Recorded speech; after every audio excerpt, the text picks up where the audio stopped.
शं वरुणः शन्नो भवत्वर्यमा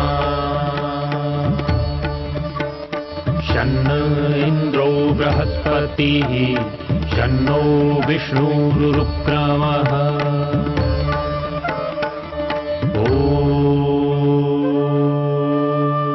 शान्ति शान्ति शान्तिः।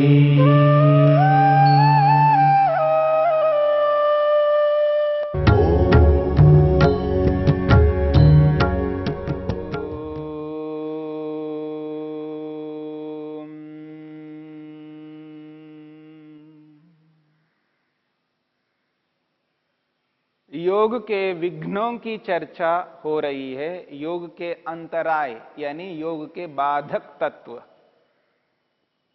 महर्षि पतंजलि ने समाधि पाद के 30वें सूत्र में योग के बाधक तत्वों की चर्चा की है। 9 प्रकार के बाधक तत्व बताए, उनमें से 5 तत्वों की विचार चर्चा हमने की है। व्याधि पहला बाधक तत्व है, जिसे रोग कहते हैं।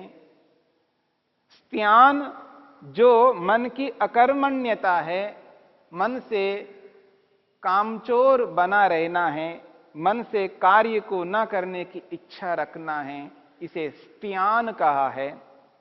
संशय एक ही विषय के संदर्भ में एक ही विषय से संबंधित 2 प्रकार के ज्ञानों को रखना, हर विषय में संशय पैदा करते जाना, ये तीसरा कारण है जो योग को होने नहीं देता है। प्रमाद, लापरवाही, जानबूझ करके कर्तव्य कर्मों को न करना, यह प्रमाद कहलाता है।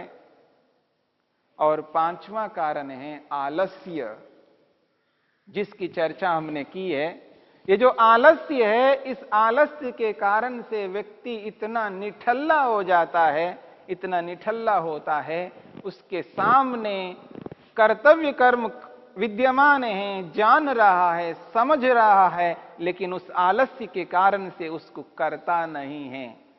उसका आलस्य उसको रोकता है कि उस कर्तव्य कर्म को होने नहीं देता है। और यह आलस्य अत्यंत घातक है। ये 5वां कारण है। 6ठा कारण है अविरति ही। अविरति ही, महर्षि पतंजलि ने 6ठे कारण को अविरति शब्द से स्पष्ट किया है। और अविरति का अर्थ स्पष्ट करते हुए महर्षि वेदव्यास लिखते हैं, अविरति ही चित्तस्य विषय संप्रयोगात्मा गर्ध। गर्ध को यहां पर अविरति कहा है। मन जो है विषयों को भोगना चाहता है, विषय संप्रयोग, विषयों की ओर आकृष्ट होता है। मन के अंदर एक ऐसी तृष्णा, ऐसी गर्ध, ऐसा लोभ, ऐसा आकर्षण बना रहता है, रूप के प्रति, रस के प्रति, गंध के प्रति, स्पर्श के प्रति, शब्द के प्रति एक उत्कंठा रहती है मन के अंदर। उनको भोगने की एक लालसा रहती है, एक तृष्णा रहती है। इसी लालसा को, इसी तृष्णा को, इसी आकर्षण को यहां पर अविरति ही शब्द से स्पष्ट किया है। मन के अंदर रहती है वो इच्छा, वो तृष्णा, बाहर से नहीं कर पाता है, क्योंकि बाहर से उसने त्याग किया है। मेरी बात को समझने का प्रयत्न करना, क्योंकि वह योगाभ्यासी है, योग करने वाला है, योग करना चाहता है, योग कर भी रहा है, और अधिक योग को अपनाना चाहता है। इसलिए वह शरीर से तो ऐसे कर्म नहीं कर पाएगा, लोगों से उसको डर लगता है, परंतु मन से वो अपेक्षाएं रखता है, मन से वो तृष्णा रखता है, मन से वो लोभ रखता है, विषय भोगों के प्रति उसकी लालसा बनी रहती है।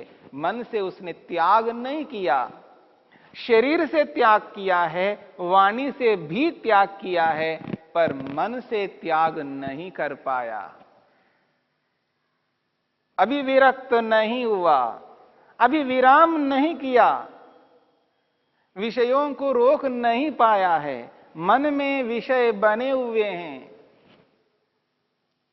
रूप, रस, गंध, स्पर्श, शब्द, ये पांचों विषय उसके मन में बने हुए हैं, उनके प्रति आकर्षण बना हुआ है और मन से उन विषयों को उठा उठा करके उन विषयों की ओर प्रवृत्त हो रहा होता है, जो बाहर की दुनिया में किसी को समझ में नहीं आता।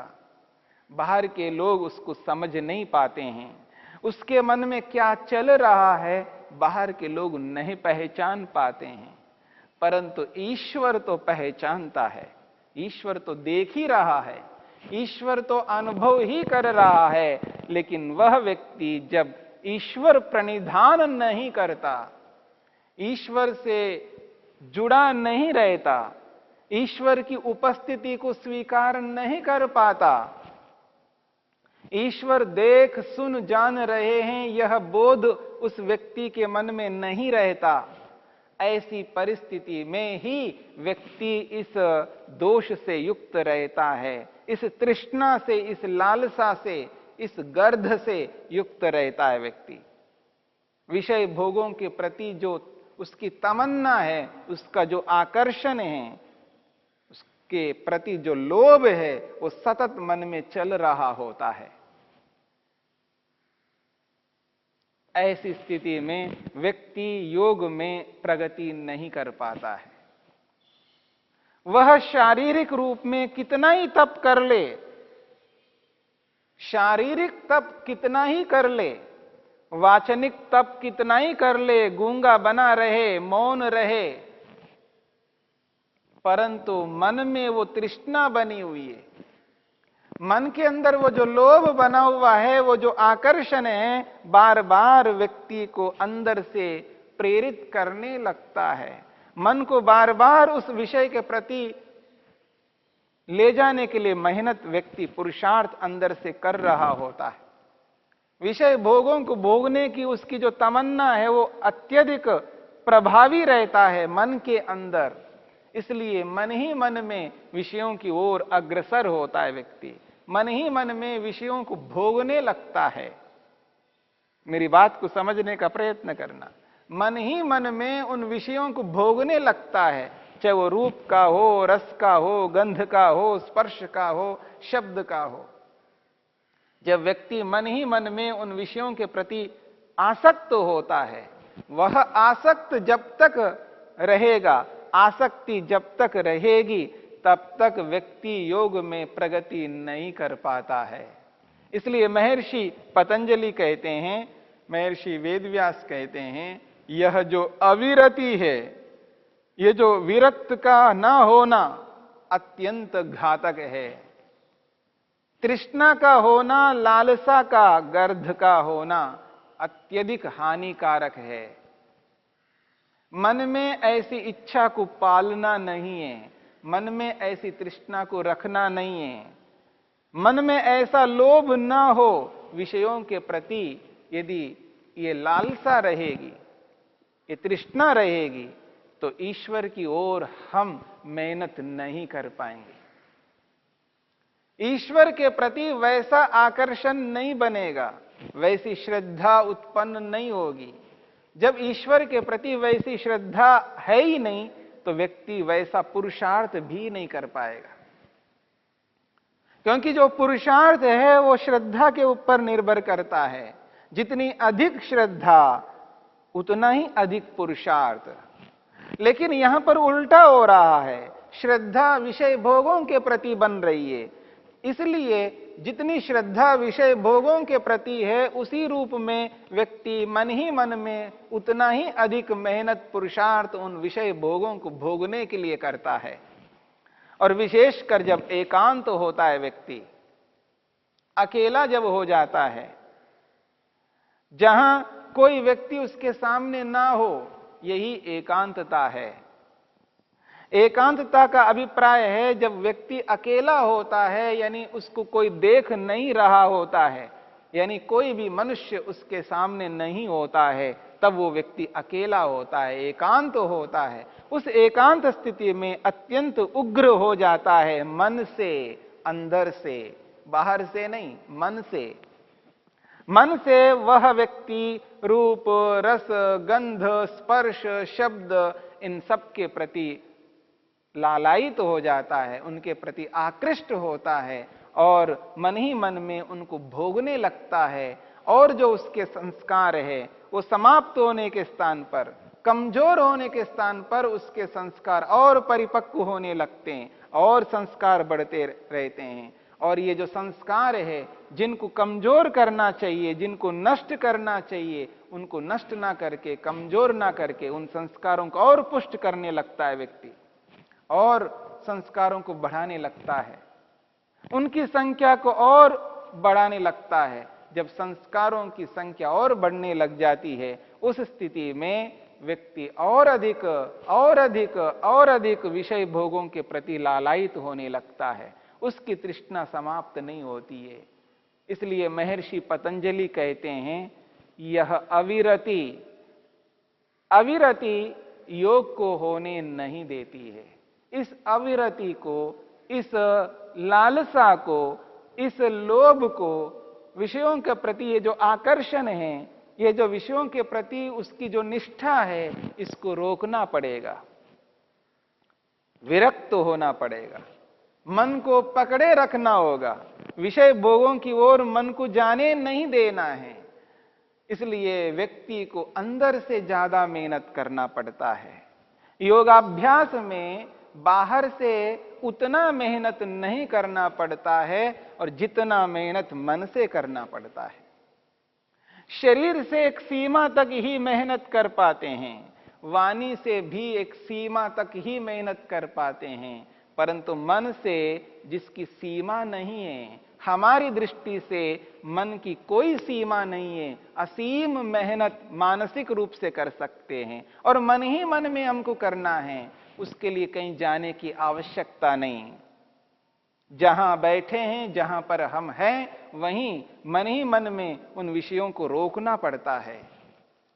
रूप, रस, गंध, स्पर्श, शब्द के दोषों को देखना पड़ता है, उनमें छुपे हुए जो दुख हैं, उन सारे दुखों को समझना पड़ता है, उनकी असारता को एहसास करना पड़ता है, उन सुखों में छुपे हुए उस दुख को निकाल करके प्रत्यक्ष करना पड़ता है। तब जाकर के विषय भोगों में तृष्णा नहीं रहती है। मन का जो आकर्षण है, उस आकर्षण को रोके रखना पड़ता है। जब ऐसा अगर हम कर लेते हैं तो समझ लेना है कि हम ईश्वर की ओर अग्रसर हो रहे हैं और यह काम ईश्वर प्रणिधान को जोड़ लेने से होगा। जब व्यक्ति ईश्वर प्रणिधान करने लगता है तो उसके सामने ईश्वर रहता है, ईश्वर की व्यापकता रहती है, ईश्वर की सर्वज्ञता रहती है, ईश्वर की सर्वशक्तिमत्ता रहती है और ईश्वर की न्यायकारिता उसके समक्ष रहती है। ईश्वर की न्यायकारिता को, ईश्वर की सर्वज्ञता को, ईश्वर की सर्वशक्तिमत्ता को यदि व्यक्ति एहसास करने लगता है, उसकी व्यापकता को अनुभव करते हुए अपने आप को ईश्वर में, ईश्वर को अपने आप में, बात को समझने का प्रयत्न करना, अपने आप को ईश्वर में, ईश्वर को अपने आप में, अपने समक्ष यानी आत्मा समक्ष ईश्वर को, आत्मा के दाएं बाएं ऊपर नीचे सर्वत्र ईश्वर को जब एहसास करने लगता है, ईश्वर मुझे देख सुन जान रहे हैं, इस स्थिति को अनुभव करने लगता है, यानी ईश्वर प्रणिधान करने लगता है। ऐसी स्थिति में व्यक्ति इस तृष्णा को, इस लालसा को, विषयों के प्रति जो आकर्षण है, उस आकर्षण को रोक पाता है। क्योंकि जहां ईश्वर उसके सामने आ जाए, जहां ईश्वर की सर्वशक्तिमत्ता सामने दिखाई देने लगे, ज्ञान पूर्वक ईश्वर को सर्वज्ञ स्वीकार करने लगे, ईश्वर की सर्वव्यापकता को एहसास करते हुए उसकी सर्वज्ञता को, उसकी सर्वशक्तिमत्ता को, उसकी न्यायकारिता को अनुभव करते हुए व्यक्ति ऐसे दोषों को नहीं करेगा।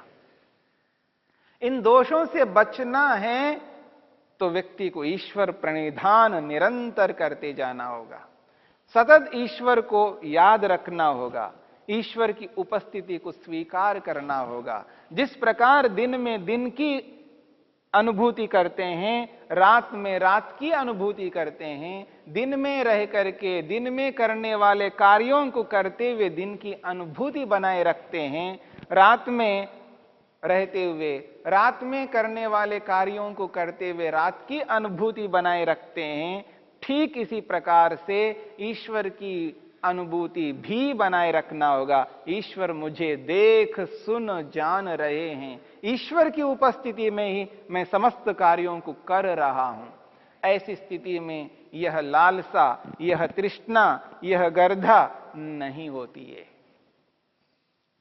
तब विरक्त हो जाएगा व्यक्ति, विषय भोगों से विरक्त रहेगा, मन से भी विषय की कामना नहीं करेगा, मन से तृष्णा नहीं रहेगी तो मन से रूप को, रस को, गंध को, स्पर्श को, इनको कभी अपनाने की चेष्टा नहीं करेगा। जब व्यक्ति इन विषयों से दूर रहने लग जाएगा तब व्यक्ति ईश्वर के निकट जाने लगेगा।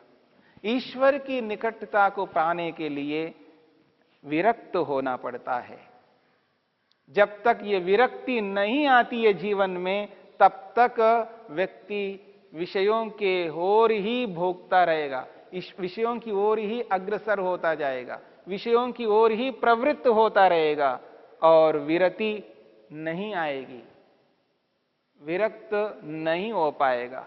इसलिए जो अविरति जो है, विषयों के प्रति जो तृष्णा है, यही तृष्णा मानसिक रूप से जो तृष्णा बनी हुई रहती है, यही योग को होने नहीं देती है।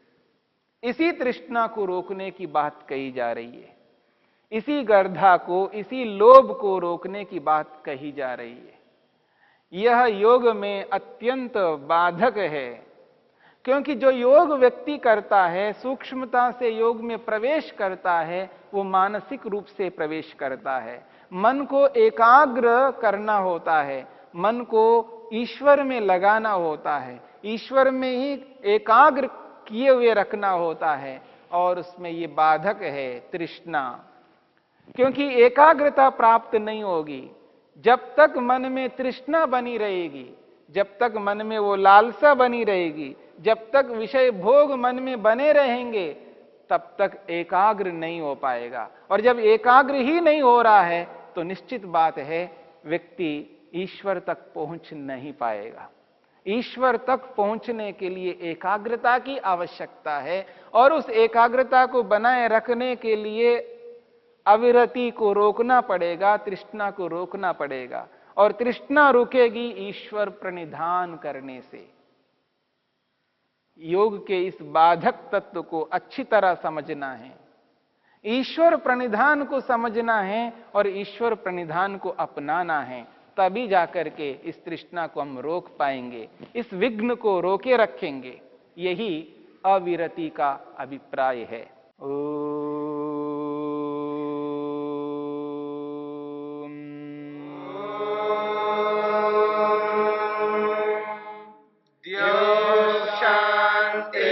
शांतिरंतरिक्षं शांतिर्पृथिवी शांतिरापः शांतिरोषधयः शांतिः वनस्पतयः शांतिर्विश्वे देवा शांतिर्ब्रह्म शांति सर्वं शांति शांतिरेव शांति क्षमा शांतिरेधि। ओम शांति शांति शांति।